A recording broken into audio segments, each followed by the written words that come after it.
Okay, guys. So welcome in. Today we're going to be talking about why D'Angelo Russell is actually the single worst player in the NBA. And you might be like, man, I love D'Angelo. Almost everyone I talk to, all my friends, they love D'Angelo Russell. Dude, ice in the veins. The Brooklyn Nets. Getting that, what was it last year? Getting the sixth seed, taking the Sixers to some games. I mean, ice in his veins. Love D'Angelo Russell. I think he's a good player. But there's a reason he's been on four different NBA teams. And there's a reason why a lot of guys in NBA circles don't like him. And there's a reason why I'm going to call him the worst player in the NBA. And let's get this clear. Worst does not mean the least talented. Of course, the least talented, clearly Mario Hezonja, even though I don't think he's in the league anymore. But if he was, it's Mario Hezonja. Great pick by the Magic, by the way. Love my Magic. So yeah, D'Angelo's not the worst in terms of talent, but he is the worst player in the NBA. And I'll tell you why. There's three key reasons why D'Angelo Russell is literally the worst player in the NBA. His play style. He's a ball-dominant guard, shoots a lot, scores a lot. Two, can't play defense. Dude cannot play defense at all. People really underestimate what defense can bring you. Look at the Orlando Magic for a minute. Not a lot of great offensive talent there. A lot of defense played, and that's how they make the playoffs every year. But you look at a team like the Suns. Oh, look at all that talent. The Hawks, look at all that talent. Now the Timberwolves with D'Angelo in Towns. Look at all that talent. You're not playing defense. You're not making it anywhere. That's what separates all these young teams. You look at them, you're like, man, on paper, yeah, I'd much rather have them than Magic. Magic, on paper, they look that good now. They do the thing. They do like the little things right, and they play defense. Phoenix does not do that. I mean, they have way more offensive talent than the Magic. They don't fucking play defense. And third, D'Angelo's contract. He's on a practical max here. Not the max, but a practical max. So initially you would say, okay, D'Angelo's probably like, oh, he puts up a lot of numbers. Good scorer. He's probably an overpaid, slightly overpaid player, but that's what you gotta do to like potential stars. So at first you'd be like, oh, he's an overpaid but good player. No. No. He's not. I'm fine with an overpaid player that plays his role well. But he plays his role probably worse in the NBA. And really, how well you play your role dictates how good you are. If your role is to play 3 and D, and you're the best one in the game, you are incredibly valuable. And you can be overpaid, but still be incredibly valuable. Because you do what you do best. And that's the role. That's what you're good at. You're good at shooting the 3 ball, and you're good at playing defense. Now, D'Angelo Russell, his sole role is to score. Hold the ball and score, which is not how the modern day game really should be played. His role is similar to one of James Harden, but James Harden fills that role exceptionally. He's the best one at that ISO scoring game. So James Harden is valuable. D'Angelo Russell is probably the worst in the role of high volume scorer. He's the worst one to do it in the NBA. And that's why he's the worst player in the NBA. So D'Angelo is too good not to play him. How can you not play a guy that's averaging like over 20 a game? I mean, clearly he's talented, so you can't not play him. He's going to be your starting lineup. But he just simply is not good enough at what he does well. He's a good scorer, but he's not good enough to really add positive value. And like people I talk to, like, oh, I don't like the T Wolves that much, but D'Angelo could be like the third best player on like a playoff team or a good team. No, that's not how it works. So when you're creating an NBA team, there's only so much shots and there's so much ball control you can have. So if you want the third best player on your team, you want that guy to be a 3 and D guy. Or maybe a good center, that can stretch the floor and play defense. But you can't have your third best player require such a high usage rate to be effective. So he plays like he's the best player on a team, while really, talent-wise, he's more of like a 3 or a 4. but it doesn't fit his play style, so he can't be a 3 or a 4. If you get what I'm saying here. The third guy really needs to play good defense and not hog the ball. And I'm not going to say Klay Thompson is the perfect third star, because he's actually the perfect second star. But the Klay Thompson mold, a guy who doesn't really need the ball at all times to be effective, that's really what you want if you talk about the third best player on a really good team. Or even second best player on a really good team, if you have an upper tier superstar. So, really, this is Carmelo Anthony syndrome. But D'Angelo Russell's, believe me, Carmelo Anthony's a great player. He is very good at his ISO scoring role. He's not as good as James Harden is at ISO scoring, but he's very good at the ISO scoring role. So he can still add value to a team. He can still be, I'm not talking present day, I'm talking prime Melo. He was never going to be a 1 on a championship team. I mean, the closest he got was that 1 year with the Nuggets. He's not a 1.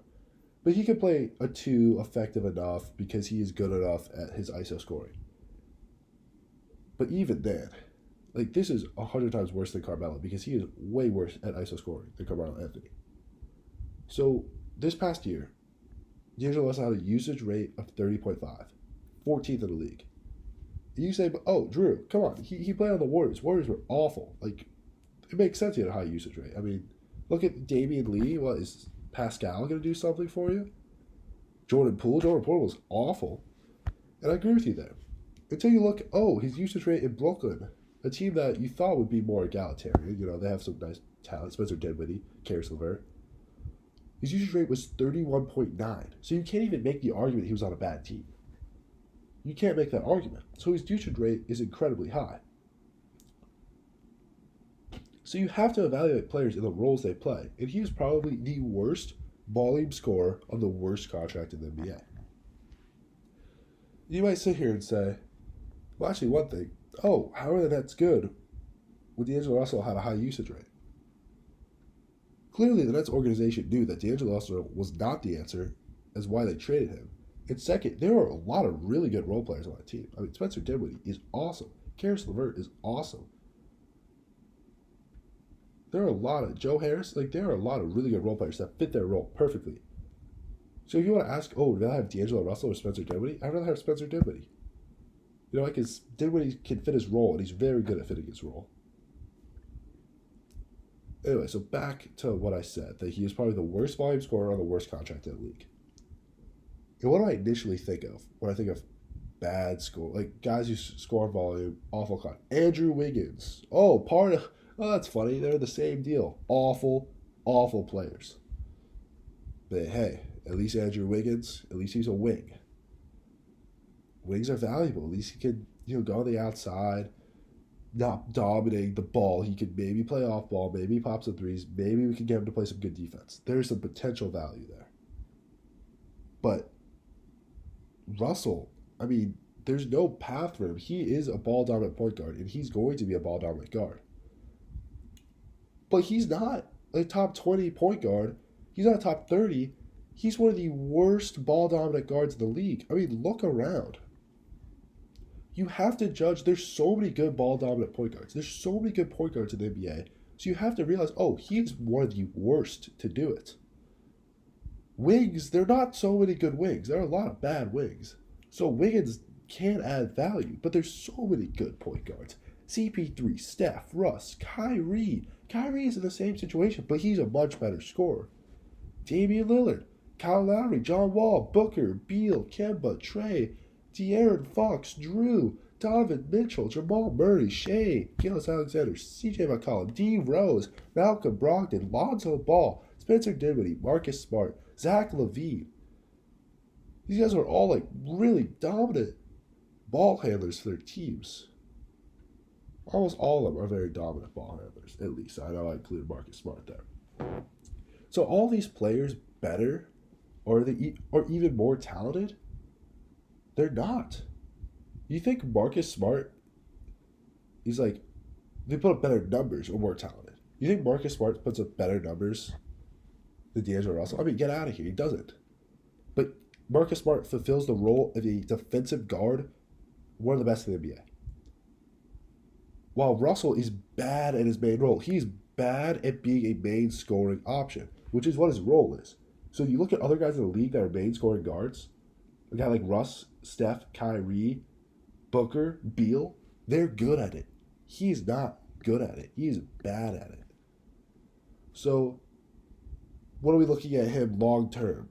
Well, he can continue to be what he is, which is going to be a ball-dominant point guard on a bad team. The T-Wolves are not sniffing the playoffs with their current roster because Karl-Anthony Towns, again, really not that good of a player. Dude is literally a little bit better than